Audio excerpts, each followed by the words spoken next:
A family came out from the forest, walking into a secluded little village. One of the villagers darted into the village. The young man then rushed into the village chief's house, where a chief was busy carving a piece of wood. "Big sister is back," announced the young man. Upon seeing their arrival, the chief let out a kind smile. A little girl then shouted, "Grandpa!" and ran in, throwing herself into the chief's arms, almost knocking the wind out of him. The couple appeared somewhat uneasy, bowing their heads and muttering their greetings to the chief. Soon, a few young men heard the commotion and came to greet the couple. The chief instructed 2 young men to go out and hunt for some food, hoping to enliven the evening. A robust young man hoisted the little girl onto his shoulders, intending to take her along for the hunt. Innocently, the little girl expressed her desire for the chicken soup she had last time. The young man affectionately rubbed the girl's face and agreed. Watching the two leave, the chief closed his eyes, lighting up a tobacco pipe. The couple slowly approached him, their expressions somewhat complex. The middle-aged man succinctly recounted their predicament. Upon hearing they had provoked a third-level psychic master, the chief let out a series of coughs, his cold laughter not ceasing.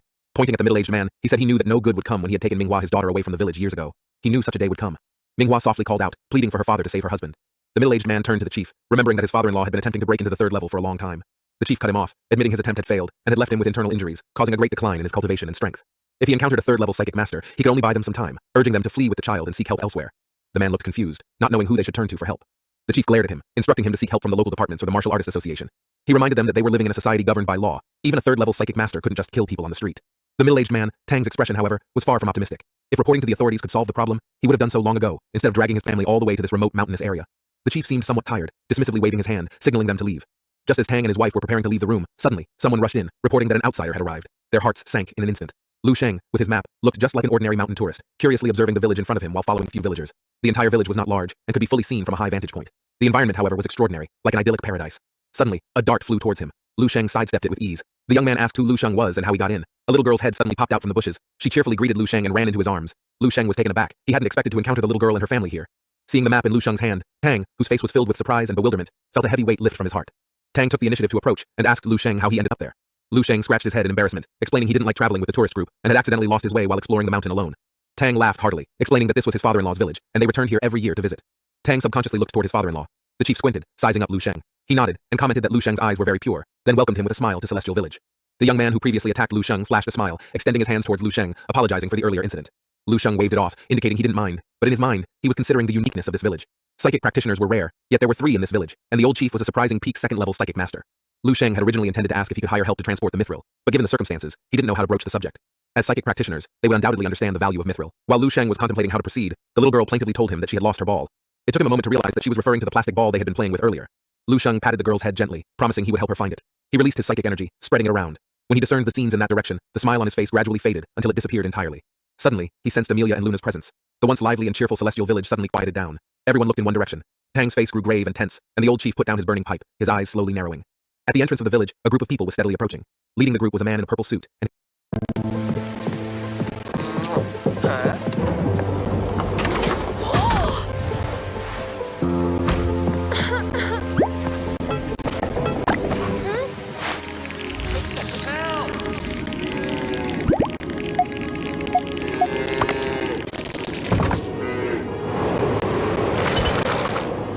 his name is Sassy Wu, his eyes emitting an eerie purple glow.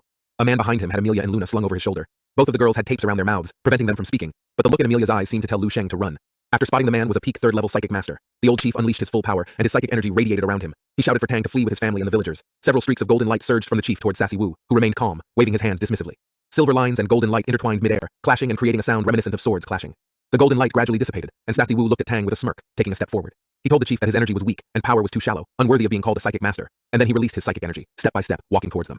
Tang's face turned pale, shouting sharply, readying to fight back. From his sleeves, countless small black iron beads shot out, densely packed, flying towards Sassy Wu. Sassy Wu didn't even flinch, extending a hand toward Tang. The silver line suddenly retracted, clashing directly with the iron beads. All of the iron beads were destroyed and cut in half, and Tang's face turned even more pale, with sweat rolling down his forehead as he took steps back. In an instant, Sassy Wu shot the silver thread toward everyone, controlling it to wrap around everyone and the necks of the old chief and Tang.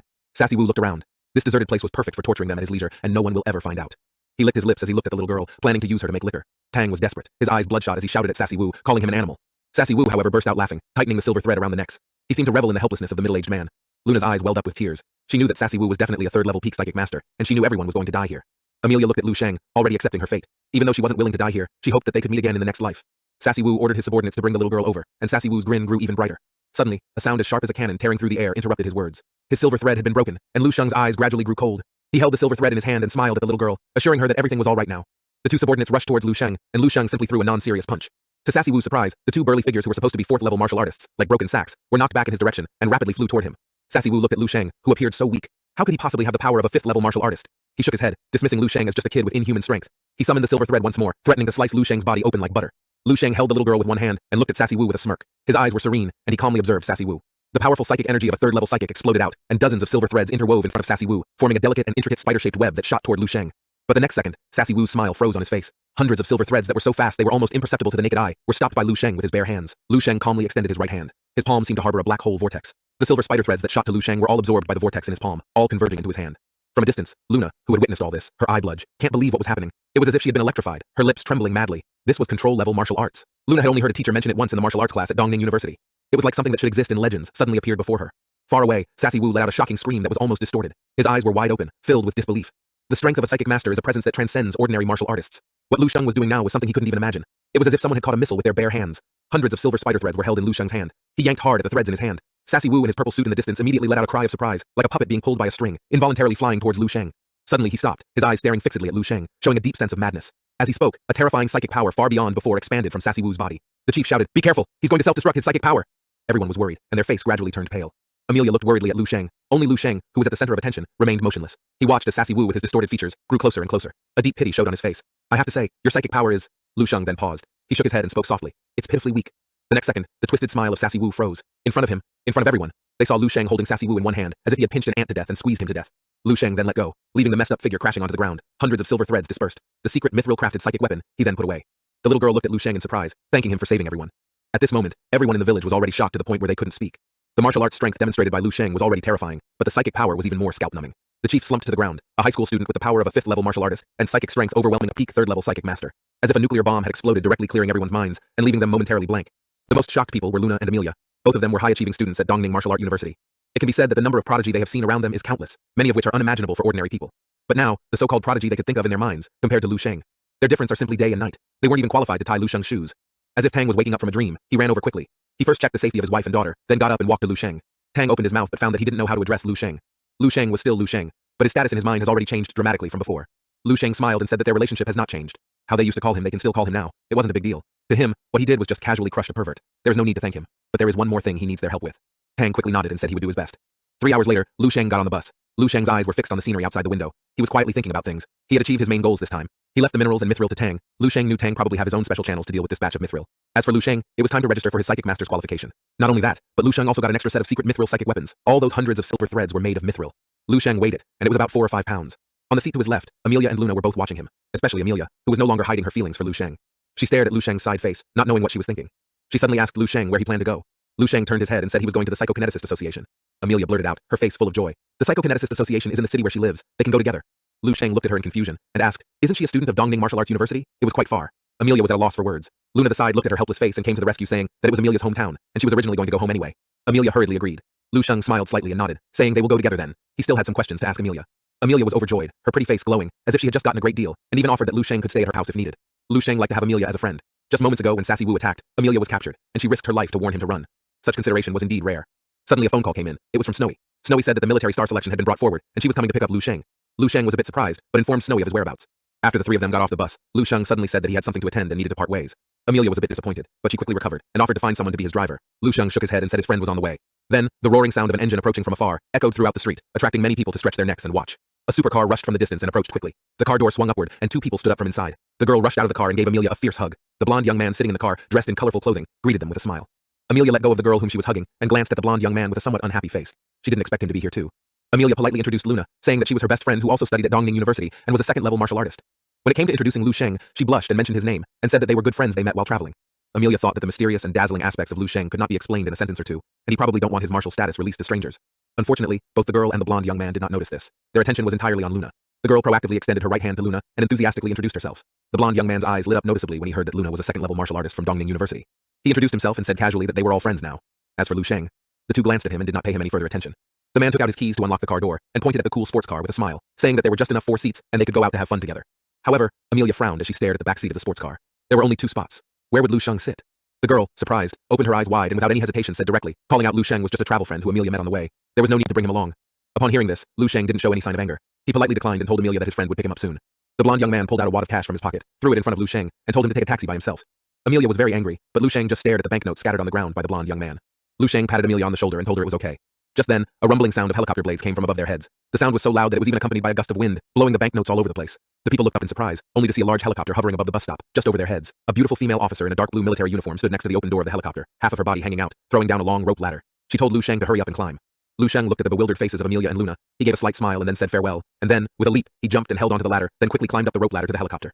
The girl who had previously looked down upon Lu Sheng was shocked to see the words, Eastern Military District, on the helicopter. She and the blonde young man, who had looked down on Lu Sheng before, were completely dumbfounded at this moment. Their mouths gaped open, large enough to fit a fist. The sudden change in Lu Sheng's status and the unexpected appearance of the military helicopter completely overturned their previous impressions of him. This sudden turn of events humbled the two. It was a reminder that the world was much larger and more complex than they had previously understood, and people weren't always as simple as they might first appear. The military helicopter's doors closed, the rotor blades whipped up a final gust of wind, stirring up small tornadoes on the street below, and then quickly took off. The crowd waiting at the bus stop below was filled with exclamations, and many people took out their phones to take photos. The young guy asked Amelia about Lu Sheng's identity. Amelia coldly glanced at both of them, then grabbed Luna's arm and prepared to leave by taxi. Lu Sheng sat inside the helicopter, looking out through the window glass. The view of the city quickly shrank, also as if becoming like a small town built with Legos. This wasn't Lu Sheng's first time on a plane, but it was his first time in a helicopter. Snowy saw his reaction and smiled, asking him if he liked the helicopter. Lu Sheng responded with a smile, asking if she could give it to him as a gift. Snowy rolled her eyes at him, telling him that once he was promoted to the Grandmaster level and joined the Eastern Military District, the military district would provide him with a private one to ride.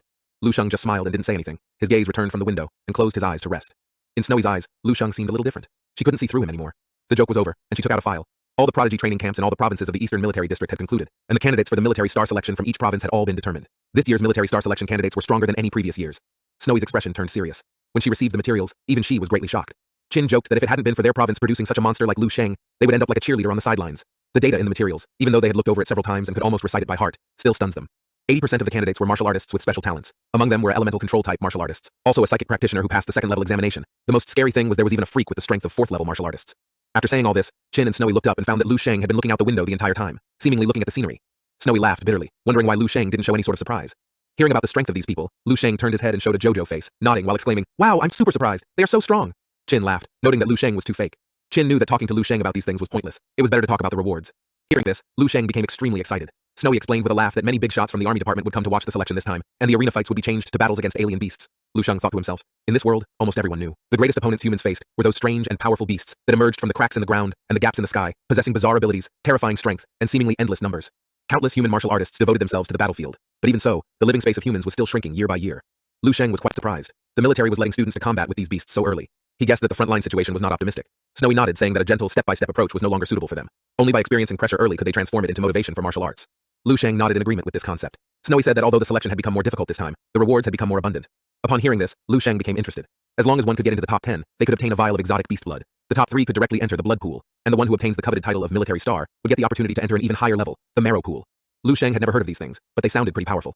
Snowy told Lu Sheng that many beasts contained energy substances that greatly benefited martial artists in their cultivation, such as the beast meat they ate in the training camp.